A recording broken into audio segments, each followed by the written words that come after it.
நம்ம பக்கத்து ஊர் இருக்கு பார்த்தீங்களா, இப்போ 2 ஸ்டேட் ஆயிடுச்சு. அந்த தெலுங்கு பேசுகிற மொத்தம் 2 மாகாணத்துலையும் பார்த்தீங்கன்னா ஆக்டர்ஸ் வந்து முன்ன பின்ன போயிட்டு வருவாங்க. இவங்க தான் ஃபர்ஸ்ட்டு செகண்ட்னு சொல்ல முடியாது. கொஞ்ச நாளைக்கு முன்னாடி பார்த்தீங்கன்னா மகேஷ் பாபு தான் ஃபர்ஸ்ட் இருந்தார்.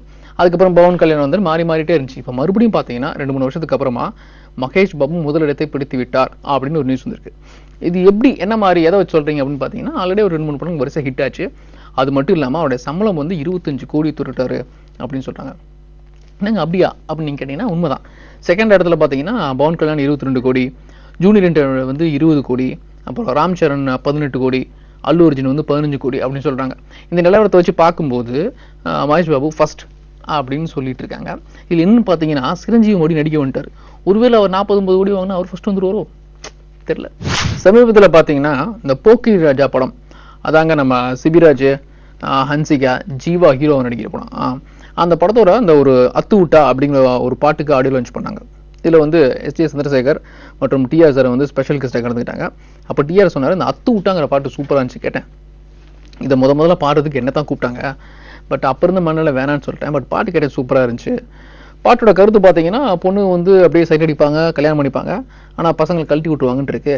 முதல் விஷயம் நல்லா இருக்குது, லாஸ்ட் விஷயம் மட்டும் மனசு கஷ்டமாக இருக்குது அப்படின்னு நகைச்சுவாக பேசினார். அடுத்து வந்து ஜீவா பேச வந்தார்.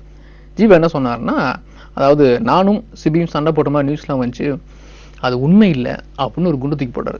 எல்லாரும் அசந்துட்டாங்க. என்ன சார், நாங்களும் நேர்லேயே பார்த்தோம் நினச்சிட்டு இருக்கும்போது அவரே ஒரு நியூஸ் சொன்னார். ஒரு வந்து ஃபைட் சீன் எடுத்துகிட்டு இருந்தாங்க, பட் பார்த்தீங்கன்னா கொஞ்சம் ஸ்லோவாக போயிட்டு இருந்துச்சு, ஷூட்டிங்கே மந்தமாக இருந்துச்சு. நானும் சிபியும் வந்து காலேஜ் ஃப்ரெண்ட்ஸு, சும்மா ஒரு கலாட்டா பண்ணுறதுக்காக அப்படி சண்டை போகிற மாதிரி நடித்தோம்.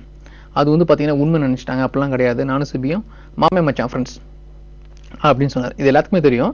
அப்புறம் சிபியும் அப்படி தான் சொன்னார், உண்மையில் நாங்கள் 2 ரொம்ப ஃப்ரெண்ட்ஸு, படிக்கிற காலத்தில் நான் அவன் வீட்டுக்கு போவேன், அவன் என் வீட்டுக்கு வருவான், அந்த அளவுக்கு ஃப்ரெண்ட்ஸு, நீங்கள் கவலைப்படாதீங்க, இந்த படத்தை நான் வில்லன் கேரக்டர் பண்ணுறேன், ஜீவா கேட்டான் அப்படிங்கிறதுக்காக பண்ணுறேன் அப்படின்னு சொன்னார். எப்படி இருக்குது பார்த்தீங்களா, இதுதாங்க நண்பர்கள் அப்படின்னு சொல்கிறது.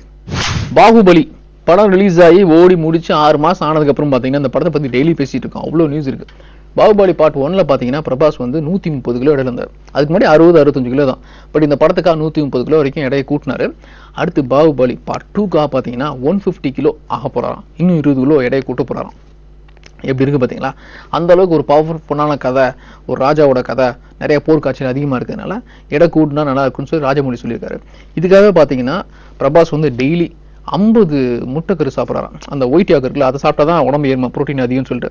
அது மட்டும் இல்லாமல் டெய்லி 3-4 சிக்கன், அது பார்த்தீங்கன்னா அப்படியே உரிச்சது தான், 3-4 கிலோ சிக்கன் சாப்பிட்றாராம். அதே மாதிரி ரைஸ்லாம் ஒதுக்கி வச்சுட்டு வெறும் பழங்கள், காய்கறிகள், ஃப்ரூட்ஸ் இதை மட்டும்தான் எடுத்துக்கிறாரு அப்படின்னு சொல்கிறாங்க. இதுலேருந்து எனக்கு ஒன்று மட்டும் தெரியுது, இவர் வந்து அப்படி அவுட்லுக் பார்க்கும்போது இந்த டெர்மினேட்டர் படத்தில் அருணாள் வருவார்ல, அந்த அளவுக்கு ஒரு ஃபீல் இருப்பார்னு நினைக்கிறேன். நமது உலக நாயகன் பத்மஸ்ரீ கமலஹாசன் சார் வந்து சமீபத்தில் அமெரிக்காவில் இருக்க ஹார்வர்ட் யூனிவர்சிட்டியில் போய் ஒரு உரையாற்றினார். இதுக்கு முன்னாடி பார்த்தீங்கன்னா இந்தியாவில் வந்து ஷாருக் கான் தான் போய் இந்த மாதிரி பேசினார். அதுக்கப்புறமா சவுத் இந்தியாவிலேருந்து ஃபர்ஸ்ட் ஒரு நடிகர்னு பார்த்தீங்கன்னா கமலஹாசன் சார் தான். அங்கே போய் அவர் நிறையா விஷயங்கள் ஷேர் பண்ணிக்கிட்டார், அவரோட அனுபவங்கள், சினிமா லைஃப் பற்றி. பட் அவர் சொன்னதில் முக்கியமான விஷயம்னா, கூடிய விரைவில் ஒரு ஹாலிவுட் படத்தை அவர் இயக்க போகிறார், இயக்கி நடிக்க போகிறார் அப்படின்னு. அவர் சொன்னது என்னென்னா, அவர் ஹாலிவுட்டில் 2-3 ஃப்ரெண்ட்ஸ் இருக்காங்க, அவங்களோட சேர்ந்து ஒரு படம் எடுக்க போகிறேன், ஒரு இங்கிலீஷ் மூவி, பக்கா ஹாலிவுட் இங்கிலீஷ் மூவி எடுக்க போகிறேன், அதை நானே இயக்கி நடிப்பேன் அப்படின்னு சொல்லியிருக்காரு. கமலஹாசன் சார் தமிழ் படம் இயக்கியிருக்காரு, தெலுங்கு, ஹிந்தி படங்கள் இயக்கியிருக்காரு. ஹாலிவுட் படம் பண்ண அப்படி இருக்கும், செம மாசம் இருக்கும்.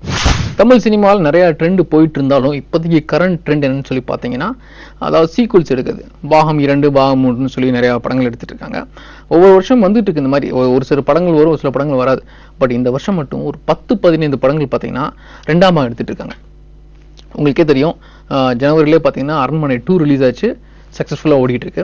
அடுத்து பார்த்தீங்கன்னா சூப்பர் ஸ்டார் 2.0 நடிக்கிறாரு. இது இல்லாமல் பார்த்தீங்கன்னா பாகுபலி எடுத்துகிட்டு இருக்காங்க. அப்புறம் கோ, டார்லிங், கும்கி படம் நம்புவீங்களா, கும்கி ஹிட் ஆனதுனால அதை பாகம் 2 எடுக்க போகிறாராம். அப்புறம் வந்து சண்டைக்கோழி எடுக்க போகிறாங்க, அது உங்களுக்கு இந்த விஷாலுக்கு வந்து பெரிய ஓப்பனிங் கொடுத்த படம், அது பாகம் 2 லிங்குசாமி சார் எடுக்க போகிறாரு. இன்னொரு புதிய மேட்ரு, ஜீன்ஸ் படம் இருக்கு இல்லையா, அதே தான் 90ஸ்ல வந்துச்சு. அப்புறம் சங்கர், அப்புறம் ஐஸ்வர்யா, பிரசாந்த், அந்த படத்தோட பாகம் 2 எடுக்க போகிறாங்க. பட் டைரக்டர் வந்து சங்கரான்னு தெரில. ஏன்னு பார்த்தீங்கன்னா பிரசாந்த் ஒரு பேட்டில் சொல்லியிருக்காரு, நான் அடுத்து வந்து பாகம் 2 ஜீன்ஸ் படத்தோட செகண்ட் பார்ட் எடுக்க போகிறேன் அப்படின்னு சொல்லியிருக்காரு. இது சங்கர் சாருக்கு தெரியுமான்னு தெரியல.